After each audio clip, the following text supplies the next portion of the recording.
Hello, I'm Ann Schweisguth. And I'm Justin Atkinson. Thanks for tuning in.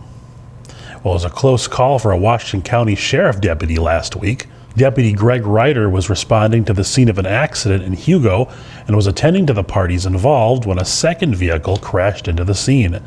Luckily, Deputy Ryder was not severely injured.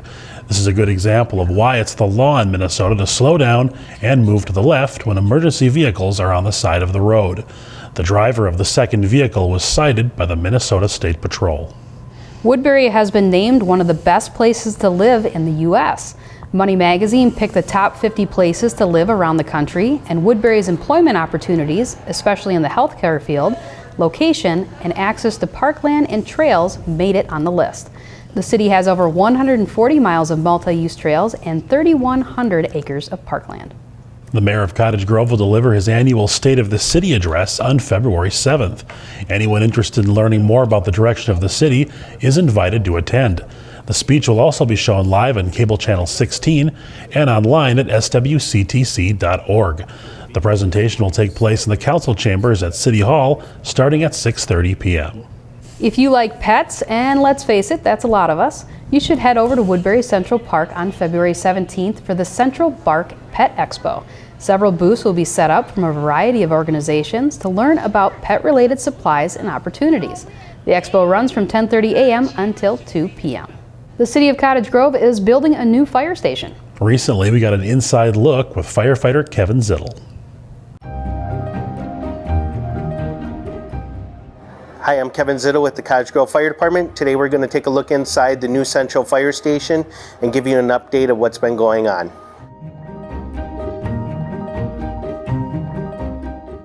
If you can see behind me, we have the hallway, which is going to be some of the offices for the full-time and part-time staff. We have a conference room that's right over here. In the vestibule here, we're going to have kind of a history portion of the fire station that's going to be dedicated to where the fire department has come from the years since the beginning till today.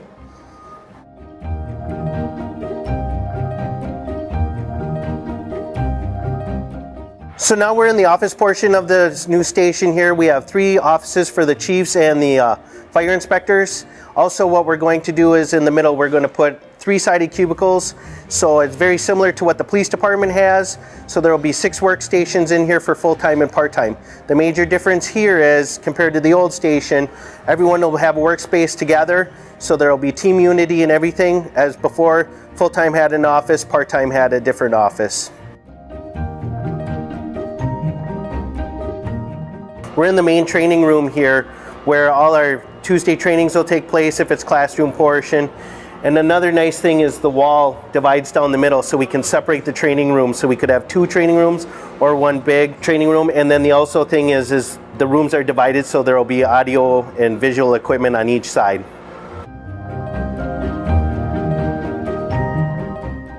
Okay, now we're in the front part of the fire station. Underneath us are the offices we started our tour off with. So the key thing we're looking at here is we have dedicated bedrooms. They're actual bedrooms. In our old fire station, we had offices. The important part here is when we went to the 24-hour full-time model, we had to convert offices to bedrooms, and there just wasn't ideal for sleeping. So here we actually have places where we can have dedicated bedrooms. So now we're in the middle of our bay between the 2 bay sections. There's a bunch of little rooms behind me. One is the stairs to get up to the training room. There's a bathroom. There's a turnout gear room. And the nice thing in here is compared to our old station, we can filter out. We have an exhaust system that'll pull the gases out that comes from our turnout gear and everything. So it won't be in our environment anymore. These exhaust system will pull those gases out. So that's a nice added feature, a safety feature for our fire station. A lot of a noise going on around us, so sorry. We have an EMS supply room where all our ambulances get stocked from. We have a mechanical room for all our tools and workshops. And then also where we fill our SCBAs or air packs is down in this room too. Now we're in the last set part of the new fire station. Over to my left here is the rooms that we were looking at and the upstairs training ground. As you can see, we have 2 more stalls in here. They're drive-throughs, which is a little different from our old station, where we can actually park and have more vehicles in this side of the station. So you can see that we're back at the beginning of our tour, back in the lobby. Again, behind me is going to be where we're going to put some memorabilia from the history of the fire department. Our next film will be when the station's completed.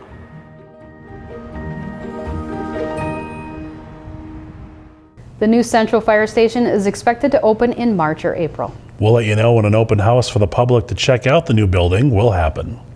Well, around 30 people got a chance to express their artistic side at the River Oaks Event Center recently. The Cottage Grove Arts Commission hosted a paint and sip party that included a painting lesson from Lisa Bell from Atlas Traveling Art. This 2-hour class cost attendees $30 and has become a regular event in the community. If you thought the paint and sip night was fun, you can also hang out at River Oaks on February 9th for the Sawdust Saavy Wood and Wine Workshop. Participants will assemble, stain, and paint a custom creation to bring home. There will be numerous custom wood sign designs to choose from. You can sign up for the 3-hour class by going to the River Oaks event page.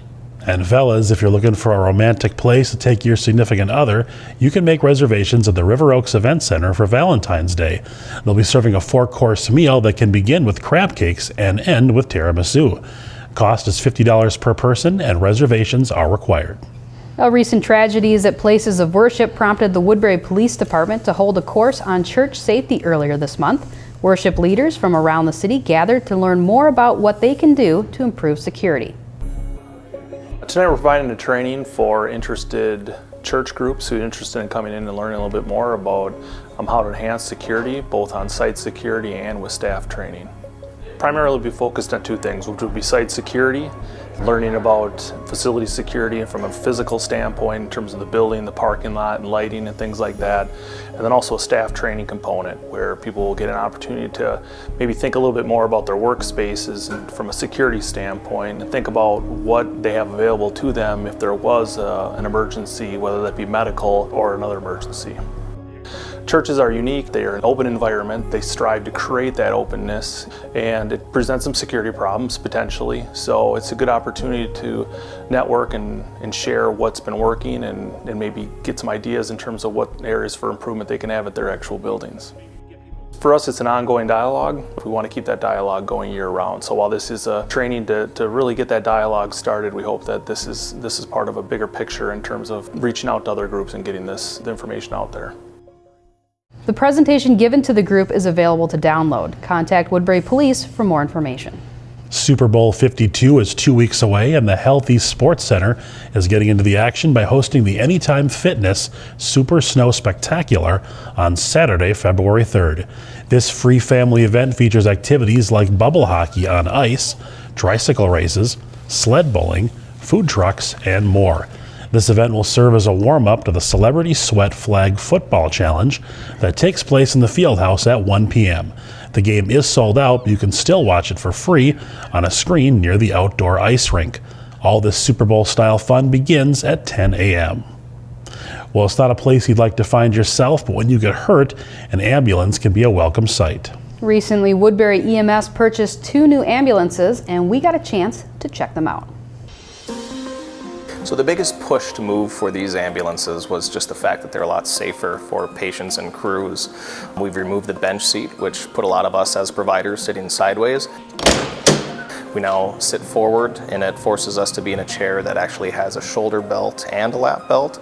Before, there was just a lap belt. These ambulances are crash tested to a European rating, whereas our last ones that we had, the Fords, were not crash rated.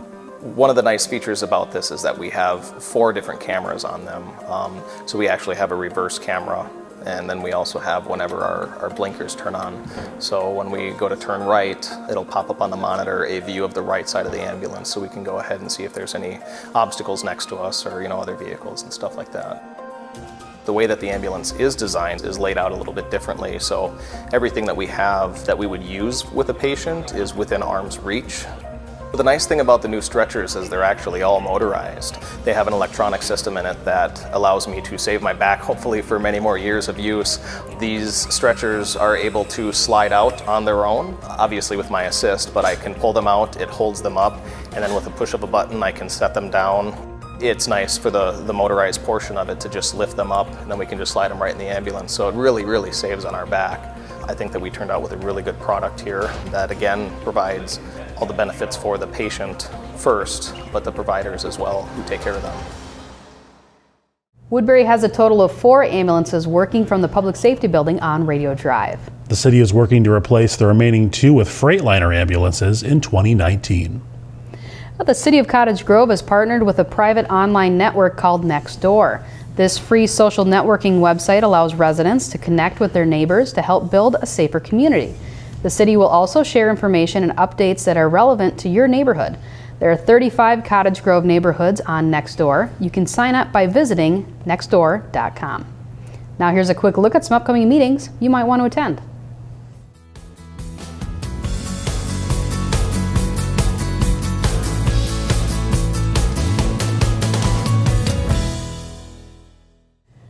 And with that, we wrap up another edition of Weekly Wire. If you missed an episode or would like to watch this one again, go online to swctc.org.